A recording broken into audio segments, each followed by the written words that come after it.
Dear Daniel Suarez, I hate your guts. You make me sick to my stomach. In fact, I actually read that Tootsie's was owned by Kid Rock. So guess what? I just threw your picture away. Hi, Huh. my name's Ryan Peters. I'm joined with Joe Spillman. This is Stuck in the Catch Fence, where everything good goes to hell because, your driver's out front, it's got a new car, it looks pretty, and then boom, in a race that means absolutely nothing. We get to go to last place because Daniel Suarez, by himself, wants to push my driver into the fence. But I'm doing great. Again, my name is Ryan Peters. I'm joined by Joe. How did you love tonight's duels races? Oh, they were excellent. But what in the hell was Daniel Suarez doing? I mean, what in the hell? Why are you running somebody's bumper halfway through the second duel, the Daytona duels, and wrecking somebody in a race that means nothing?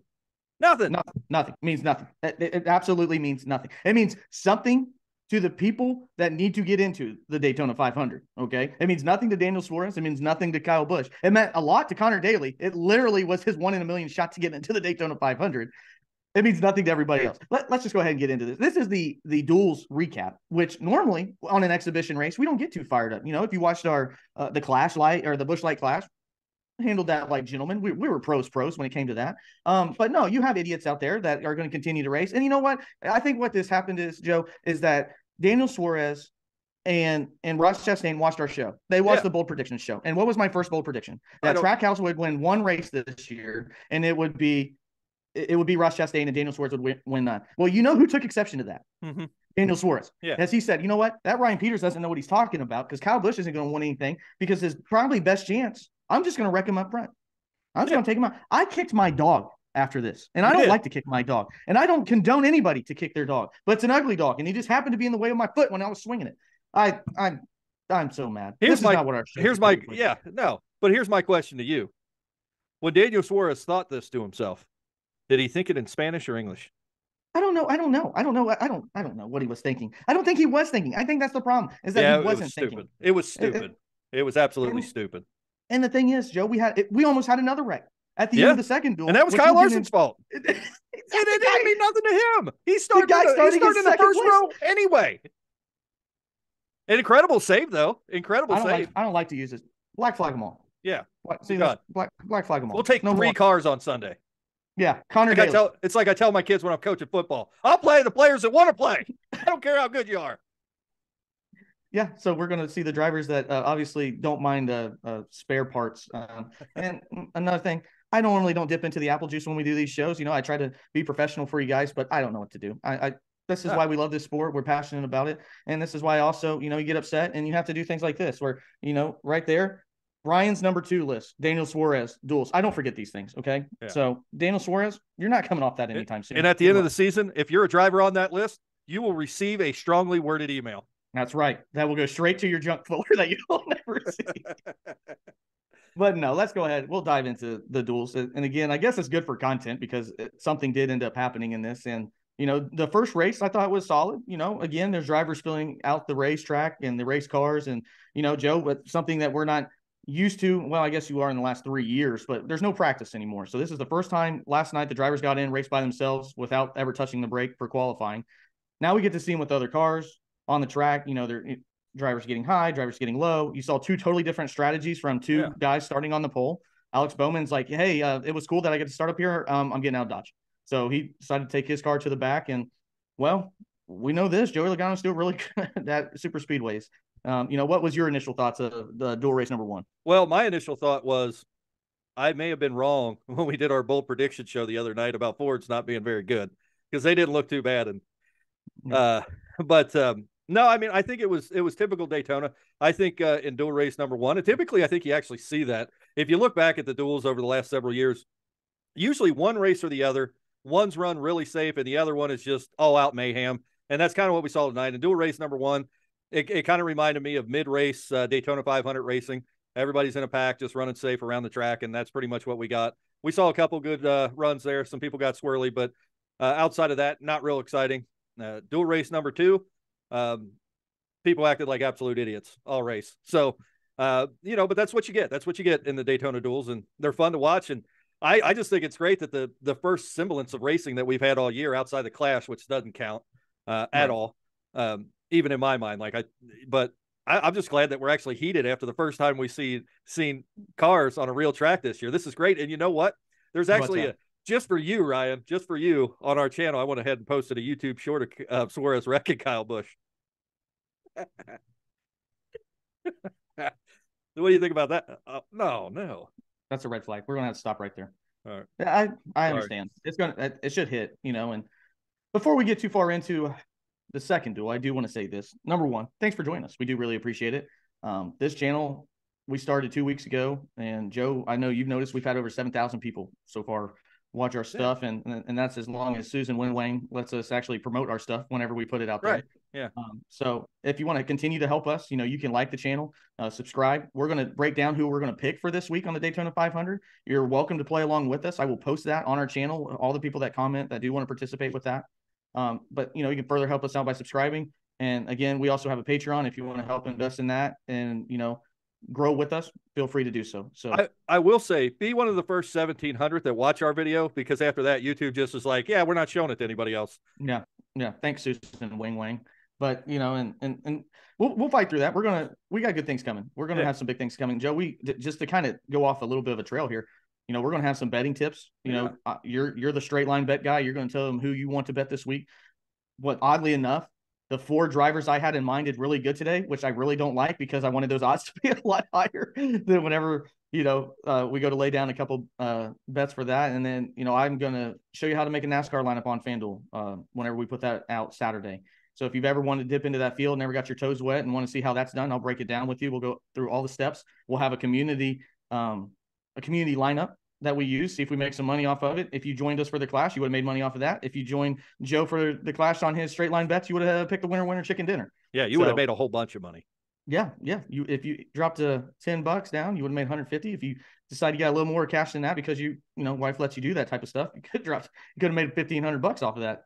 Well, Ryan, on our previous show that we did last year, that the name will not be spoken.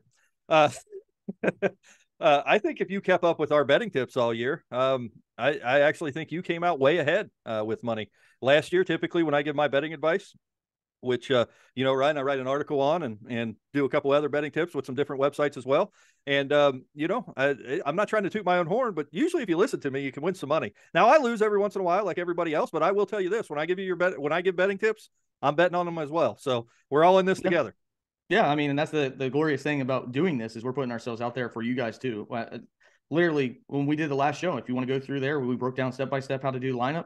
I used that lineup. I didn't just eliminate it once we got done. I used that lineup. Right. And then I subsequently lost it on the Indiana Pacers right after that. So, but we live and we learn. But, right. We're here to make you a couple dollars. We're not saying bet the house by any means. So look for that on Saturday. And then we're going to go live after the Daytona 500, where who knows? Maybe Joe's going to be the one mad this time. It's probably going to be me, but maybe it's Joe this time. So we'll be live for that as well. Right. Not right after the Daytona 500. Typically we give it a couple hours, let it all marinate because this type of stuff happens. And it is live. Yeah. And it is the Daytona 500. So it should actually be a fun post-race show because I like to have a good time during the 500, and we're going to bring that good time right to you. There you go. So 500 laps of awesomeness, bumper to bumper racing. And, we'll dive right into that here on Stuck at the Catch Fence. So again, we appreciate you all for joining, and everybody that's listened so far and also liked and subscribed. Thank you very much. This has been an overwhelming, joy to see you guys tuning in. And we hope that, the powers that be let this channel continue to grow. But moving on to duel number 2, it wasn't just a wreck by Kyle Busch, actually by Daniel Suarez of Kyle Busch. But Joe, you mentioned it. Normally we got one race that's pretty calm, and then the other one says, hey, we're going to have that storm come through right on the beach here. And that was duel number 2. Now they were, single file. And if you're new to NASCAR and you're like, well, they were single file, that wasn't too bad. You could tell something was going to happen. I mean, they were bumping really, really, really hard. They were getting into each other. They weren't lining it up right. You knew something was about to break. And obviously it did. And Joe, I don't know if that's because they watch these other drivers just get done racing for 60 laps and they're chomping at the bit to get in the car. And they're like, let's go. These other guys got to do it. Now it's our turn. And maybe that's why the intensity jumps up. But the biggest thing to me were 2 drivers I was looking for, Todd Gilliland and Corey LaJoie. Corey LaJoie did really, really good on speedways last year. Should have won at Atlanta, but made a mistake trying to block. Yeah. And Todd Gilliland, I thought, showed tremendous ability driving on super speedways, along with his front row motorsports partner, Michael McDowell. It seems like that team has things, really working together. And those were 2 drivers I was looking for, obviously outside my favorite driver, Kyle Busch. But the thing I cannot take away from I can't get away from this is your driver, Kyle Larson. What is he doing? What is Kyle Larson doing? I don't know. And you remember in our first show, I said we're going to play a game all season to see who my favorite driver is, and there you go with it, right out in the open. Well, yeah, I'm just messing with. Yeah, I have no idea what he's doing and what he's thinking. He actually cost himself because he was actually setting himself up for a run there, and I don't know. I don't know if he was saying, "Hey, let's go. We can make this run." That's probably what he was doing, but it almost got out of hand. Incredible save, by the way. Incredible save. Amazing save by Todd Gilliland. And they kept Todd Gilliland's race hopes alive, I think. So, from what I understand right now, and it's just way too aggressive to be racing in the duels like that, especially for him. He's already starting on the front row anyway. Means absolutely nothing. I don't have any idea. He had everything to lose with nothing to gain. Yeah, I don't have any idea what he was doing. Yeah, because he wrecks there, has to go to a backup car. He's starting at the back of the pack. It's just dumb. Just dumb. You're dumb, Kyle. You damn cat. Yeah, I just that was just the one thing that I thought Alex Bowman's strategy was good. He ran a front a little bit and it's like, hey, let's see what this is like. I'm in the car. They mentioned multiple times on the broadcast that setting a car up for qualifying versus setting a car up for the race is completely different at Daytona. And Joe, we do know this. Hendrick Motorsports knows how to set up a car for qualifying at the Daytona 500 with their 11th year in a row with the car in the front too. So, I thought Alex Bowman did a good job with managing his vehicle to save it for the 500. The thing that, again, I just look at some of these different drivers and, I thought Eric Almirola, he was another guy that has done good on super speedways. And, I thought he showed why he ends up doing really good. He's a veteran driver. And I think we saw that tonight, that the veteran drivers did their thing. They played a smart race. I thought Denny Hamlin, I was surprised by him not being more aggressive. Normally he kind of chills, waits, and then hits it right at the end, but he didn't do that tonight. That car's way too good looking. I will say that. That was a good looking scheme that FedEx put together for that. Well, I think sometimes you see, like Denny Hamlin, you see some of these older drivers, they've been there before. They've been there where they've wrecked in the duels. They've been there where they've had contact and had to make adjustments and coming out of these two races. And it's just not worth it. I mean, if you're already positioned to have a halfway decent start to the race, which really, I mean, let's be honest here, other than the first couple of laps where you start in the Daytona 500 does not matter. When you're talking about cars crossing the start finish line from P1 to P36 in less than a second, it doesn't matter where you start at in the Daytona 500. And there's so many variables in that race, and I always think back to the, and I forget what year it was, but one year Dale Earnhardt in the Daytona 500 almost pulled out a win, and he was in like 26th or 27th position and got all the way up front in a matter of 2 laps. So, you can move on this track. And I know we're dealing with a little bit different cars right now, and the dynamics of the cars aren't the same, but this has become pack racing, and you have to get your runs, and it doesn't really matter where you start. As a matter of fact, a good strategy for the 500 is always sometimes to lay in the back until things start getting serious and start making your move. I think a good strategy for the 500 is either to be up front or to be in the back. You don't want to be in the middle. Yeah, and you mentioned something that, again, I brought up earlier, is that I believe Toyota is really going to struggle on super speedways. Number one, they have a lot of young drivers. They moved on to Ty Gibbs and now with Tyler Reddick. Those aren't longtime veterans in this league. And, Joe, they just don't have the numbers, man. They don't have the numbers to do these strategies. They got to piggyback off of Ford or Chevy. Tonight, they chose Chevy, and that was the wrong choice. Now Christopher Bell didn't. And that's why I'm a Christopher Bell fan. I feel like he does his own thing, and I feel like he's a really good race car driver. And if you want to listen to another one of our bold predictions on our show, I'll talk all about Christopher Bell. But Toyota just doesn't have the quantity that it needs compared to a Ford or Chevy. And you mentioned Ford, Joe, and I think that's probably the biggest thing coming out tonight is how good Ford looks. Yeah. And the nose of that car is easy to push with, but at the end of the day, they unify themselves so good together. And that's the only reason why they won the first duel is because they said we don't care what everybody else's strategy is, we have our own. And it dominated. Yeah, no, you're absolutely right. And sometimes we see cars come out, sometimes we see drivers come out in the super speedway or on super speedways like the Daytona 500, and they perform exceptionally well. But I'll tell you what, we made those bold predictions last week, and that was largely based on what we saw in the Clash, and I'm just not thinking that they're going to have their setups right. And probably, if we look at that, probably on short tracks they probably won't, but all the Fords out there today look relatively good. So I may have been way off on that prediction. I guess we'll see. Well, if there's a track to kind of have an outlier, I think obviously the super speedways would be one that can have that type of outlier. Right. But now we're going to jump into a little bit of news. There were some drivers re-signed for the long term. Trackhouse Racing ended up signing both of their drivers. which thankfully they did that before today's wreck because I would have destroyed some of their equipment. Yeah. So Daniel Suarez obviously got an extension, and then the day before they announced that Ross Chastain got an extension, and somebody said how long, and they said Ross Chastain's beard will be gray. So obviously, Justin Marks thinks a lot about Ross Chastain, and he's kept the Watermelon Man around for a long time. And Joe, one of my bold predictions, and I'll just go ahead and lay this out here. I almost put this would be the last year for Alex Bowman at Hendrick. Well, he just re-signed and got Ally as a sponsor. And the reason why I said that is because Alex Bowman, he just has never been consistent. You never know when Alex Bowman is going to pop. I think he has some talent, but he's been the least consistent driver for Hendrick. But, thank God I didn't choose that as one. I guess you can make fun of me now. But, I was pretty surprised to see Alex Bowman get an extension at Hendrick Motorsports. Are any of those three drivers being extended, shocking to you? Or do you think that pretty much is par for the course for what you were expecting? Well, I mean, I think, Ross Chastain had a great year last year. Obviously has some issues with taking the foot off the gas when he needs to. But he's also a highlight reel in and of its own. He's definitely, a rising star in the sport. He's going to be one of those guys. He already is one of those guys people love to hate. And like it or not, Kyle Busch, Jeff Gordon, Dale Earnhardt, if you love to hate them, that pays the bills. That sells. And that's somebody that you want to keep around. Daniel Suarez got his first win last year. I think that's just rewarding him for, his first win outside the night. I actually liked Daniel Suarez, but he did get my feathers ruffled tonight. I'll say that. Alex Bowman, I think Alex Bowman's that guy, with Hendrick having 4 drivers, they got their top 2 drivers, obviously, and they need their 2 guys, at the bottom of that team.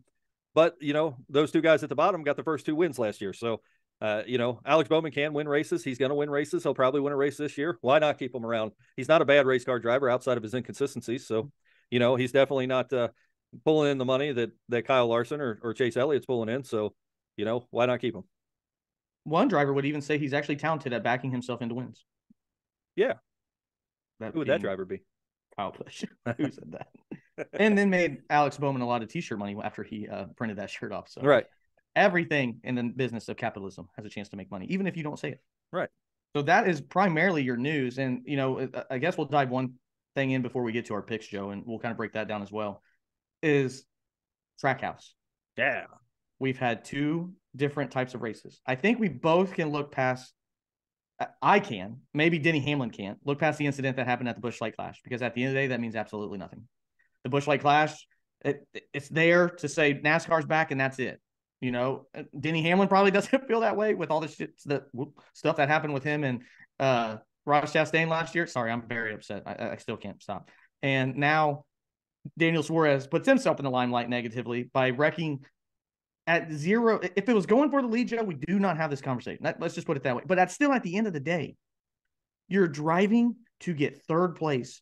And again, in a race, like you just said, it means absolutely nothing for the starting line. Right. And I'm just like, I just can't help myself to go, what is Justin Marks telling these guys?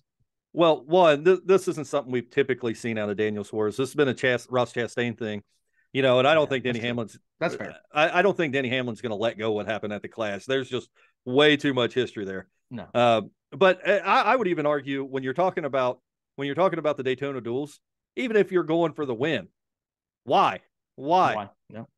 Why risk not only your car and the potential hazards of losing your decent starting position?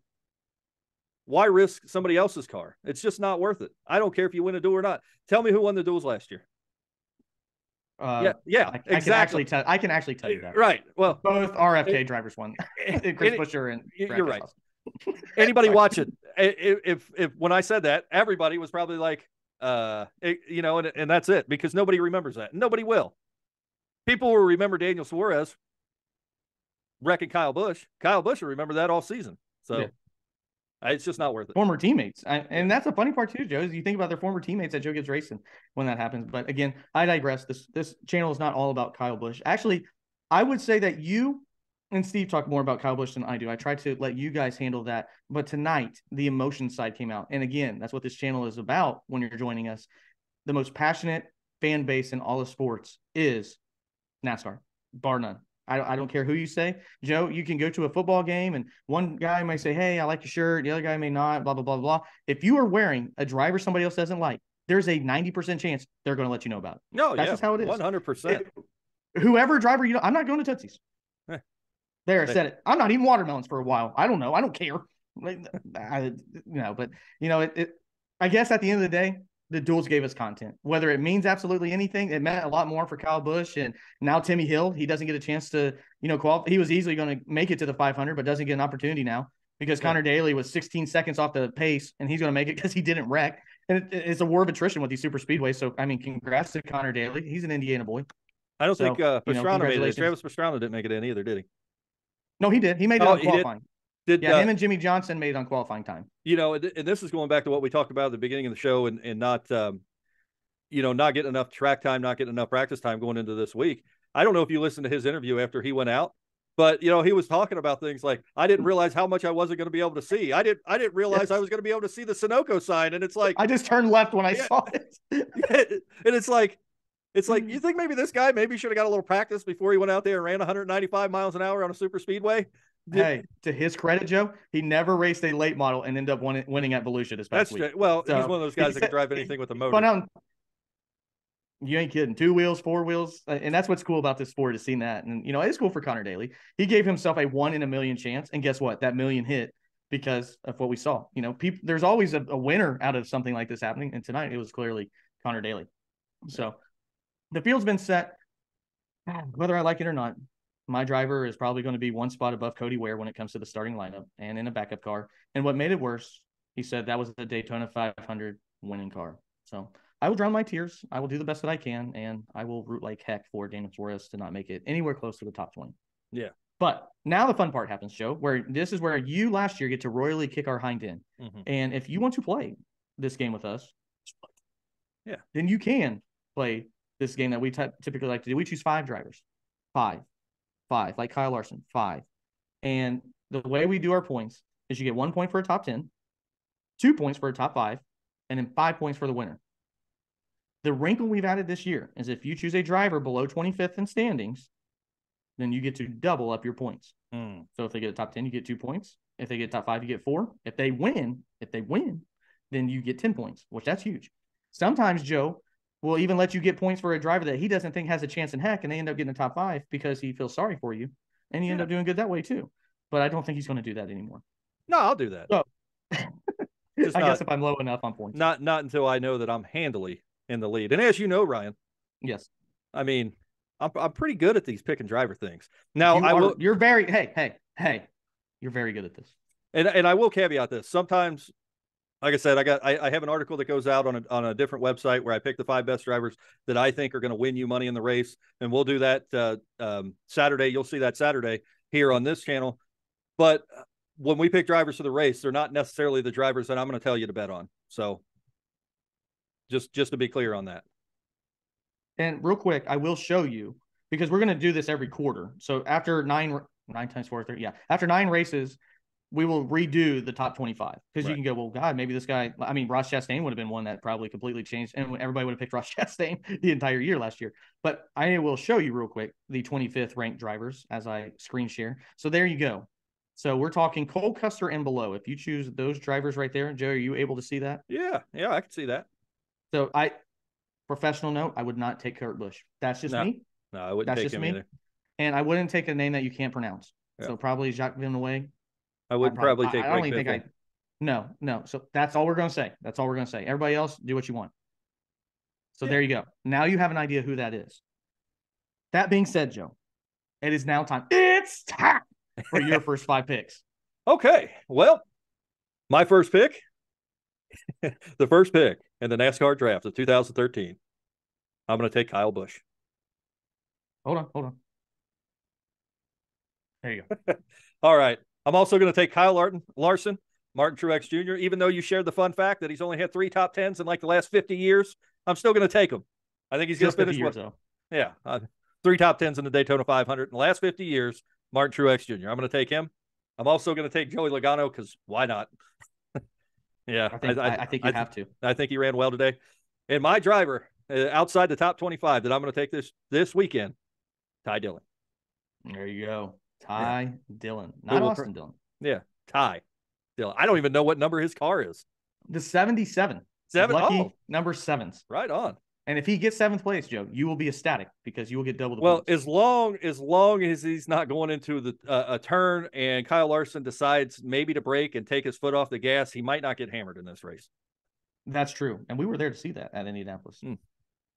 He said his brakes failed. It actually was his brain. Yeah. Yeah. That being said, I'm going to go with people that I think, number one, a lot of people would think too. Number one, we both got him. He ended up winning a duel. He's really good at super speedways because he can block and make everybody else wreck behind him. Joey Logano. I think you have to pick Joey Logano for this. Another driver, Joe, that you did not pick that I'm a little surprised. You went with JGR. I thought you were going to go with this one. I'm going Denny Hamlin. Denny Hamlin's shown an ability to win the Daytona 500. Even if he doesn't win it, I think I easily get a top 10 because he just finds a way to avoid the wreck, the big one. There's where things get a little bit different. I'm going to take Eric Almirola. And the reason why I say that is because he was one of the drivers I was paying attention to that I thought could run good in this race. There's only certain tracks. It seems like super speedways and really, really, really flat ovals like Martinsville and New Hampshire, Eric Almirola runs well in. This is one. It's where I think Almirola is a great pick, Ryan. I mean, I think he looked I'm tying good it up I'm tying it up for these next two. Okay? Oh, okay. Yeah. The next one. The second driver at Front Row Motorsports. I'm going with Todd Gilliland. Okay. And if you follow us, this is why Joe ends up winning these and I don't. And then my man that likes to stack pennies. Some say he looks like NASCAR Jesus. I'm going with the number 7, Corey LaJoie. Corey LaJoie has run great at super speedways. And I will set myself up to have a huge lead on Joe or a huge deficit on Joe after week 1. Are you even trying to win these things?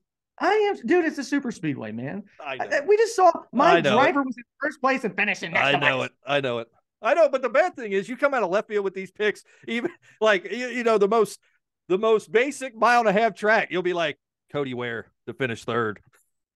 Don't you dare say I would ever choose. If I choose Cody Ware, that's a call for help. If I take Cody Ware or JJ Yeley, everybody listen now. If I take one of those two, I need assistance right now. Call 911.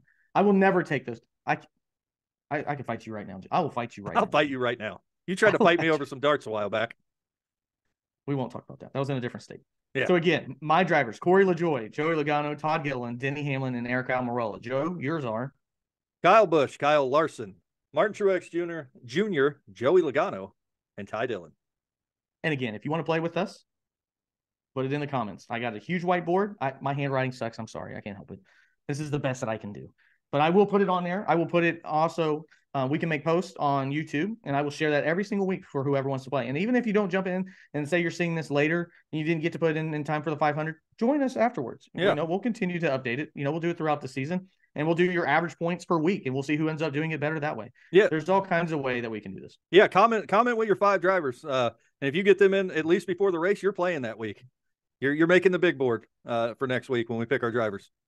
And if it depends on, and we're a growing channel, this may not be very popular at the very beginning, but the more people that we have do this and the bigger that this gets, we will have some good prizes. I have all kinds of different stuff. If you like die cast or something like that of a certain driver, we will find a way to make sure that you are rewarded handsomely. But that being said, you will have to beat the two of us. Mainly you'll have to beat Joe. Yeah. I'm pretty good. I got Corey LaJoie. Yeah.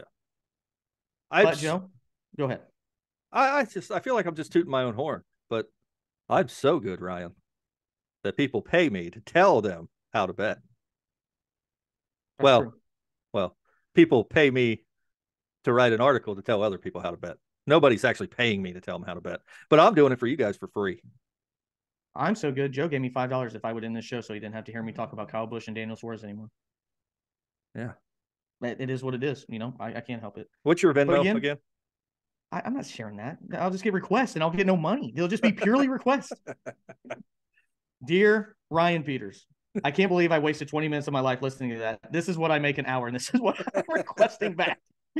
So we're not going to do that. So if you're a doctor or a lawyer, get off now. Well, that's going to wrap it up. Joe, do you have anything else you want to say before we get to the Daytona 500? I don't. Let's get it. Like and subscribe to our page so you get more of this great content we're putting out to you. It's been fun. We really do want to make you a part of the show. Absolutely. Again, all good things must come to an end, just like our poor Kentucky Speedway. So this show has reached the checkered flag. I'm coming for you, Daniel.